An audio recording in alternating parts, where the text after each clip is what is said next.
पूरी धरा भी अगर साथ दे तो कुछ और बात है, तू ज़रा भी अगर साथ दे तो कुछ और बात है। यूँ तो चलने को एक पाँव से भी चल लेते हैं लोग, लेकिन दूसरा भी अगर साथ दे तो कुछ और बात है।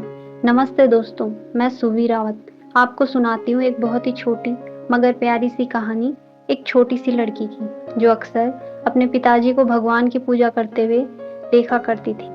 उसके पिताजी भगवान कृष्ण के बहुत बड़े भक्त थे। पिताजी रोज नियमित रूप से पूजा पाठ किया करते थे और भगवान कृष्ण को भोग लगाकर ही सब भोजन पाते थे। जब तक भोग नहीं लग जाता तब तक घर में कोई भोजन नहीं करता था। तो एक दिन क्या हुआ कि पिताजी को कहीं काम से बाहर जाना था, तो उन्होंने बेटी से कहा कि मैं जा रहा हूँ, आज का भोग तुम लगा देना। और उन्होंने बेटी से जाते हुए कहा कि जब तक भगवान न खा ले तब तक तुम मत खाना।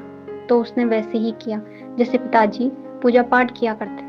नियमित तौर पर पूजा पाठ करने से पहले स्नान करके, घर की साफ सफाई स्वच्छ करके और फिर भोजन बनाने लग गई। अब भोजन तैयार हो चुका था, तो उसने एक थाली में परोसा और भगवान को भोग लगाने लगी। जब वो भोग लगा रही थी तो वह देखती है तो भगवान खाना नहीं खा रहे थे। तो अब उसको नहीं पता था कि भगवान को खिलाने का मतलब होता है कि तुमने भोग लगाया, ताली बजाई, पानी पिलाया भगवान को और अब तुम खा सकती हो। उसको लगा जैसे हम खाते हैं वैसे ही कोई खाने के लिए आएगा। अब दूसरी तीसरी बार बुलाने पर भी भगवान नहीं आ रहे थे और ना ही खाना खा रहे थे। अब वह जिद पर अड़ गई, मैंने बुलाया तो आपको आना चाहिए। अब वह लास्ट में बोल बोल कर थक जाती है, तो चिल्लाती है कि आपको मेरी कोई चिंता नहीं, मुझे भूख लग रही है। आपके चक्कर में मैं सुबह सुबह नहाई हूँ, सफाई करी है, भोग बनाया है, अब मुझे भूख लग रही है तो आप आते नहीं।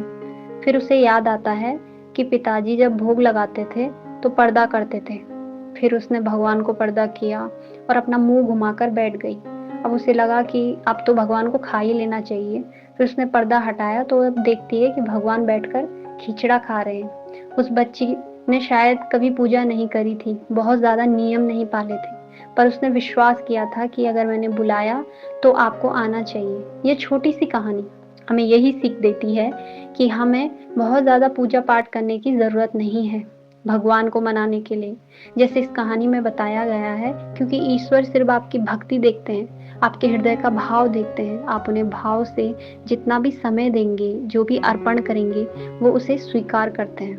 बस आपका हृदय सच्चा होना चाहिए, आपकी भक्ति सच्ची होनी चाहिए, आपका जो भाव है वो सच्चा होना चाहिए। अंत में मैं यही कहूँगी कि प्रार्थना हमेशा शब्दों से नहीं, हृदय से होनी चाहिए, क्योंकि भगवान तो उनकी भी सुनते हैं जो बोल नहीं पाते।